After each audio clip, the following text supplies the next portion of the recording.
अस्सलामुअलैकुम वरहमतुल्लाहि वबरकातुहू। तो प्यारे स्टूडेंट, कैसे हैं आप लोग? उम्मीद करते हैं कि आप लोग खैरियत और आफ़ियत के साथ होंगे। तो कल हम लोग उर्दू क्रैश कोर्स का चैप्टर 2 पढ़ लिए थे। आज उसका हम लोग ऑब्जेक्टिव पढ़ेंगे। आपको भी वक्त दिया जाएगा, आप जवाब सोचकर रखेंगे ताकि आपको भी आखिरी में कमेंट करके बताना है कि आप कितना सही किए। तो चलिए फाइनली अब हम लोग वीडियो को शुरू करते हैं, तो आप ध्यान दीजिए। तो ये जो चैप्टर 2 हम लोग पढ़े थे, मिट्टी का तेल, ये क्या है? मजमून है। इसके लिखने वाले कौन है? तो ख्वाजा हसन नजामी। क्लियर है? अब पहला सवाल क्या कहा जा रहा है? आग, हवा, पानी और मिट्टी में सबसे कम तर किसको समझा जाता है? आप सोच लीजिए जवाब भी। ऑप्शन ए आग, हवा, मिट्टी या पानी। तो सही जवाब जो लोग लगाए होंगे क्या? मिट्टी। तो बिल्कुल करेक्ट आंसर होगा मिट्टी, यानी इसी को खाक भी कहा जाता है, इसीलिए इसमें खाक होगा। क्लियर है? सवाल नंबर 2 को देखते हैं। रॉक फेलर कौन था? ऑप्शन ए साइंसदां, ताजिर, किसान या डॉक्टर। तो सभी को पता है कि रॉक फेलर अमेरिका का एक ताजिर है जो मिट्टी के तेल के तिजारत करते करते दौलतमंद बन गया। सवाल नंबर 3 को देखते हैं। ख्वाजा हसन नजामी कहाँ मदफून हुए? तो बिल्कुल करेक्ट आंसर होगा। आप भी सोच रहे हैं कि ख्वाजा हसन नजामी दरियागंज तो होगा नहीं, चौतेली कब्र तो होगा नहीं, मुसाफिर खाना होगा नहीं। करेक्ट आंसर होगा इनमें से कोई नहीं, क्योंकि ये जो दफन हुए थे ये कहाँ मदफून है? हजरत बस्ती निज़ामुद्दीन में ये मदफून है। क्लियर है? सवाल नंबर 4 को देखते हैं। ख्वाजा हसन नजामी की पैदाइश कहाँ हुई? तो दिल्ली, हैदराबाद, लखनऊ, इनमें से कोई नहीं। तो ख्वाजा हसन नजामी की पैदाइश बस्ती हजरत निजामुद्दीन यानी दिल्ली में हुई। तो करेक्ट आंसर ए हो जाएगा। सवाल नंबर 5 को देखते हैं। ख्वाजा हसन नजामी की पैदाइश कब हुई? तो ख्वाजा हसन नजामी की पैदाइश सभी को पता है, 1885 में फरहतुल्लाह बेग पैदा हुए। और ये 1978 तो होगा नहीं, जवाब तो 1878 होना चाहिए ना। 1878 होगा बिल्कुल, ये 1879 होगा नहीं, इसीलिए करेक्ट आंसर होगा इनमें से कोई नहीं। आप लोग सोच रहे होंगे, इसीलिए आपको एग्जाम में भी आराम से ही एग्जाम देना है, हड़बड़ी करके नहीं। सवाल नंबर 6 को देखते हैं। जिस बड़े भाई ने ख्वाजा हसन नजामी की कफालत की उनका नाम बताइए। लियाकत अली शाह तो था नहीं, सैयद हसन अली शाह, हुसैन अली शाह, तो ये दोनों था नहीं। करेक्ट आंसर ऑप्शन आप लोग भी सोच रहे हैं, सैयद हसन अली शाह। सवाल नंबर 7 को देखते हैं। ख्वाजा हसन नजामी के वालिदैन ने उनका क्या नाम रखा था?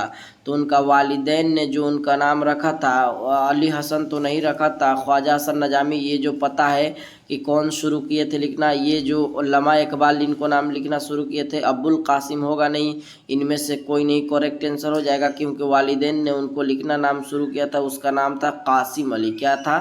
कासिम अली। तो करेक्ट आंसर इनमें से कोई नहीं। सवाल नंबर 8 को देखते हैं। सिपारे दिल किसकी तसनीफ है? तो सिपारे दिल नजामी बंसुरी दोनों पूछे तो आंसर क्या होगा? सैयद सुलेमान ख्वाजा हसन नजामी, इसलिए इसमें नहीं है ऑप्शन, तो इनमें से कोई नहीं। करेक्ट आंसर हो जाएगा। क्लियर है?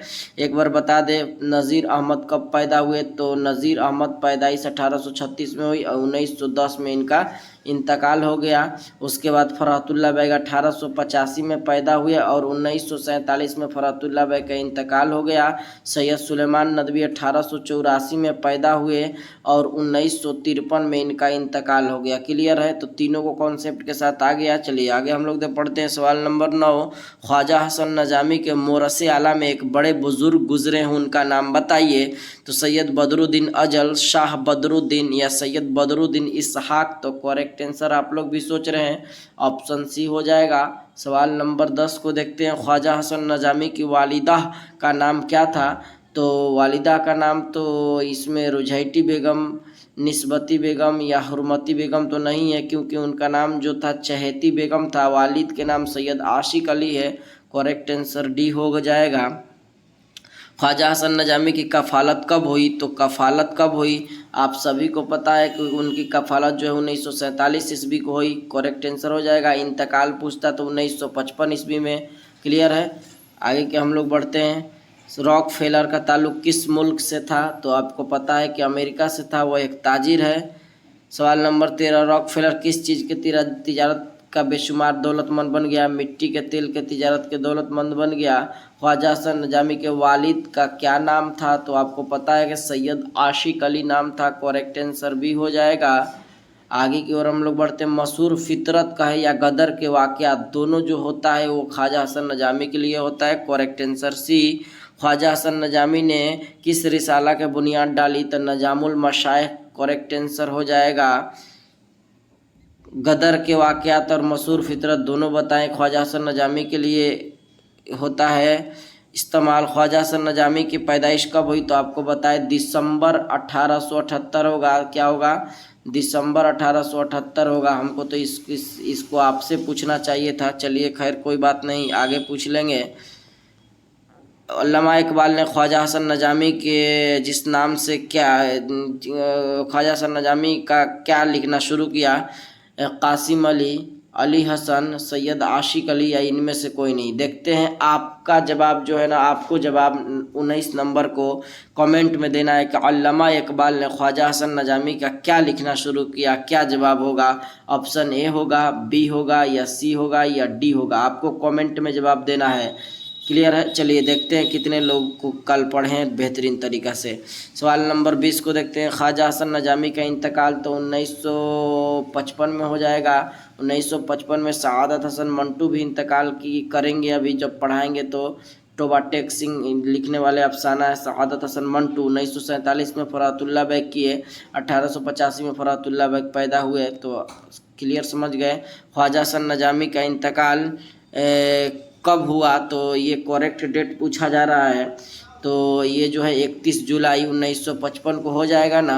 तो करेक्ट आंसर हो जाएगा 31 जुलाई 1955। आगे की ओर हम लोग बढ़ते हैं। सवाल नंबर 21।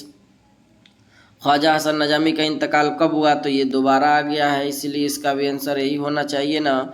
तो ये रहा एक छोटी सी वीडियो ख्वाजा हसन नजामी चैप्टर 2 से।